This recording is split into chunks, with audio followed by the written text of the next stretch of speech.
Ganon. Okay. So our next topic for today is all about sociological and legal lessons. Ilang beses.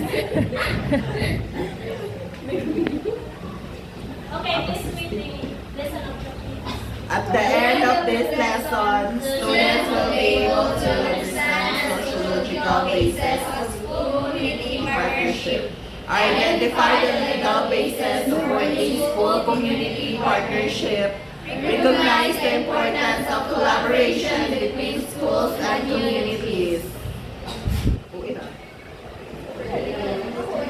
So sociological basis of school community partnership. So partnership implies two parties helping each other. This means that if a school community partnership exists, both parties benefit from relationship. So sociology comes from two words, societas, meaning society, and logos, meaning science. So a school community partnership means that both of school and community work together for mutual benefit. So sociology, which comes from societas or society, and logos, science studies social relationships and institutions. So the functionalist theory is sociology emphasizes that different institutions like schools and communities. So dapat i-fulfill sa kanang school o ng community ang ilang role para ma-maintain ang societal stability. So in this context, schools provide education and socialization while communities offer support and resources, ensuring both can function effectively for common good. This week, It takes a village to educate. okay, sabay pa sa mga ka. Dito kami Lloyd. Yes, Miss Pios! Lloyd. Ang sabay pa sa mga it takes a village to educate a child. Ang sama na.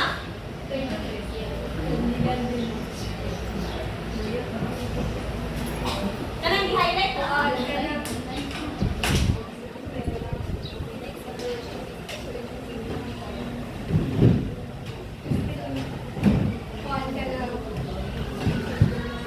Long process. Charas.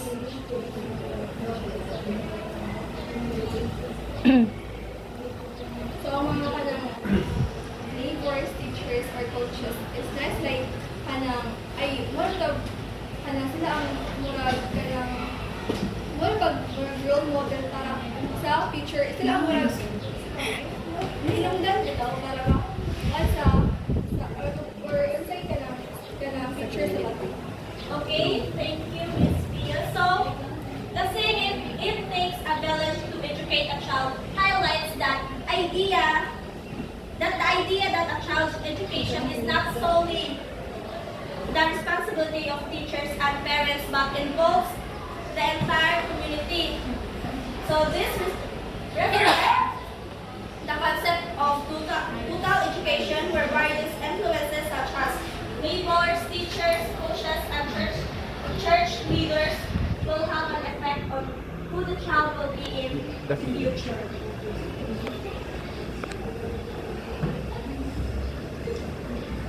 Okay, please. The rearing and education of the child is primarily a obligation of the parents, the school, the church, and other institutions. In coming to assist parents and families to fulfill Added to this is the increasing number of families who single mothers struggling to raise a family. With the burden of earning lunch solely on the shoulders of one parent, single parents struggle to earn enough to provide for their families. So, parents nandun ang primary responsibility for raising and educating their children. However,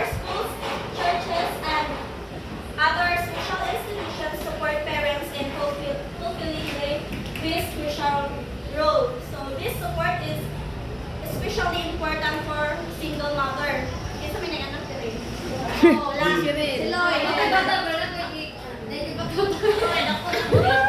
Hindi may mama. Awa, shit. So, whereby, so important is for single parents, particularly single mothers. So, all can bear the full burden of both parenting and earning a living. So, with financial and emotional challenges, single parents may rely on schools and community institutions to help provide education, guidance, and additional support for their children's growth and development. Kira dapat mo na lang.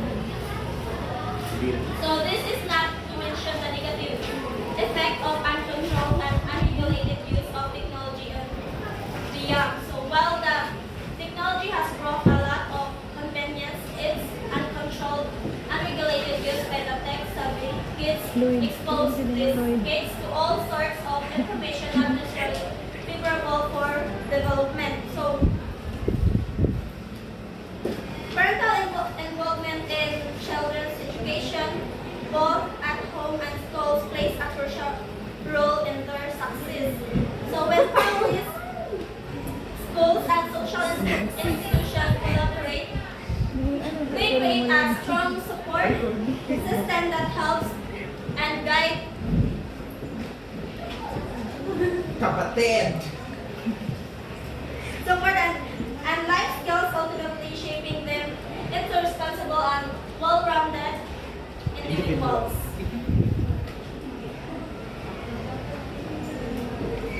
So being involved in the child's education not only at home but also at school can make a huge difference.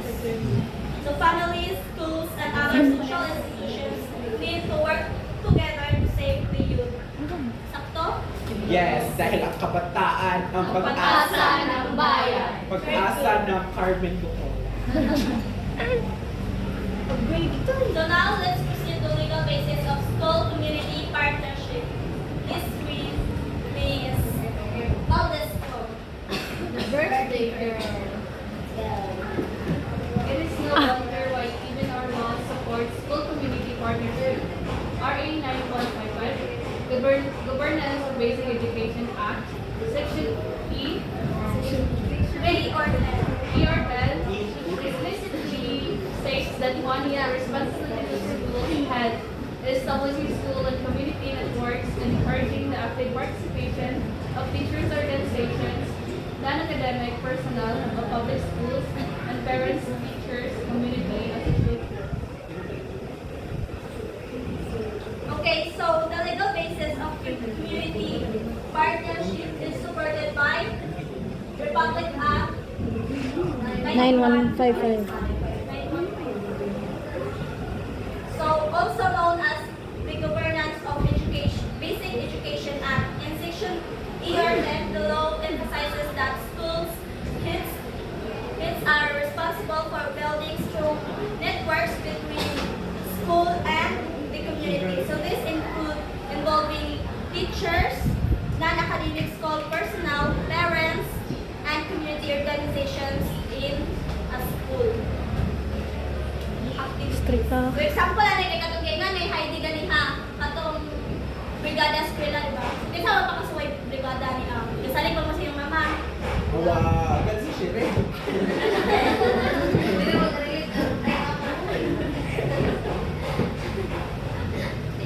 Gusto ko ba din ang parent ang bigat? Mr. Marcay sabi ba, please read. Section Sabliba, sabliba. Section 3 F. F. Section 3F of the same act encourages local initiatives for the improvement of schools and learning centers by the means by which improvements may be achieved and sustained. Sa may pasaport Ano? Goan. Ay.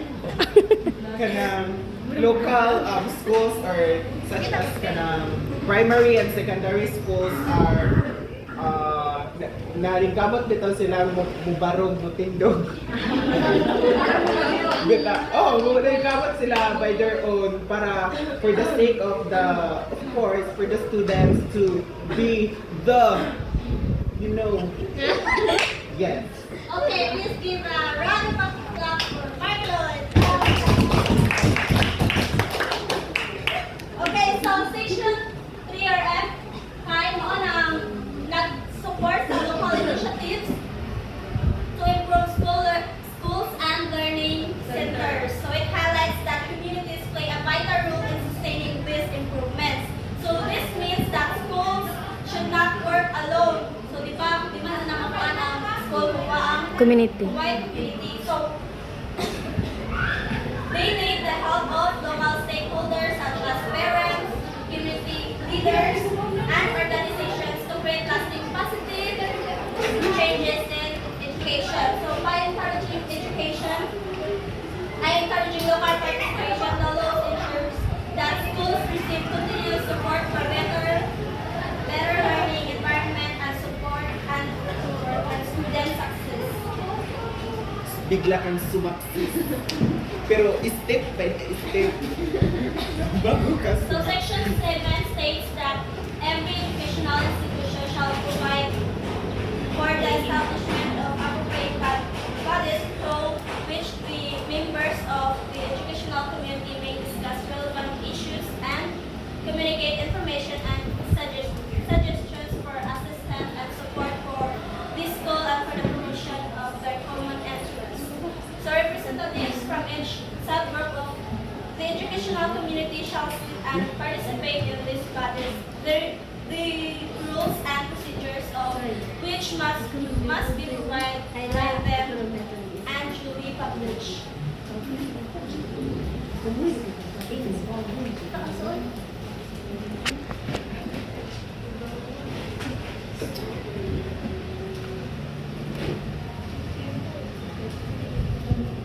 So another law, Republic Act 8525, Adopt a School Program Act, also provides for school community partnerships. So it allows private entities to assist a public school, whether elementary, secondary, and tertiary.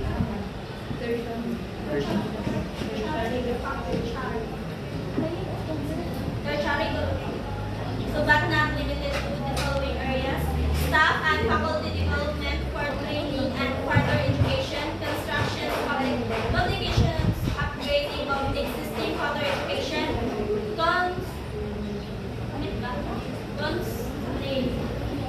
books, publications, and other instructional materials, and modernization of instructional Technologies. technologies.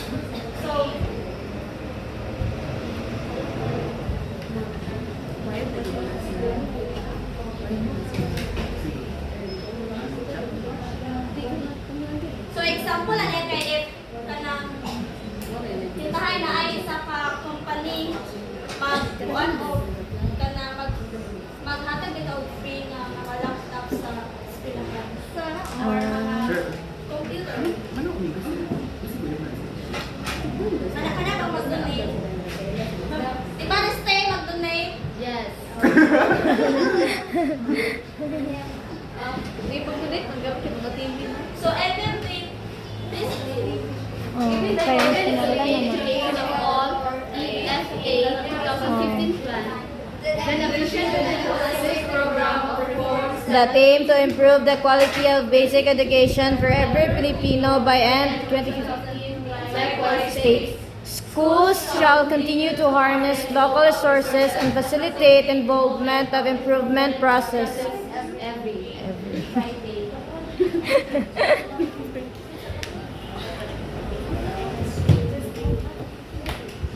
So the educational of all or EFA 2015 plan was extended into education for all beyond 2015 Agenda 2030. So which set 7 new educational targets from 2015 to 2030.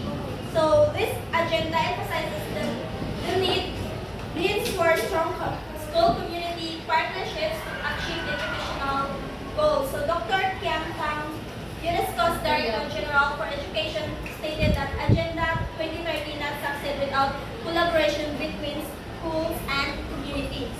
So, he stressed the importance of involving not only the government of NGOs, but also all stakeholders, including parents, businesses, and local organizations.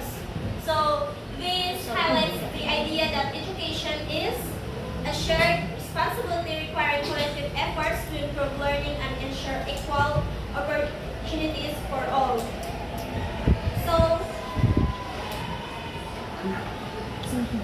tungod sa ilahang kanang pagtabang bitaw, daghang kanang pareha nato nga ay kanang itong mga Bayo. ano bang mga bata pa nga na ay pasagutin nga makakatong mga bata nga kanang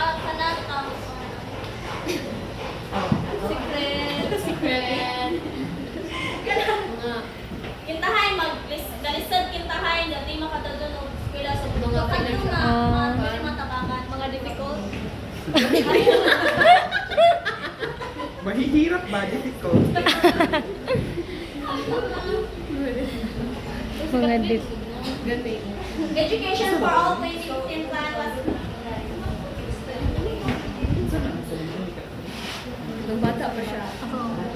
so our aim 1955 states that partnership between school and community and also ensures that Educational programs.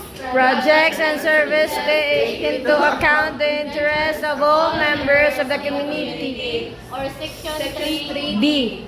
The schools and learning centers reflect the values of the community by allowing teachers, learning and other staff. to have the flexibility to serve the needs of all learners. Section 3E And initiatives for the improvement of schools and learning centers are encouraged and the needs of which these improvements may be achieved and sustained. are provided. Section 3F. So schools and communities functions better when they work as a team.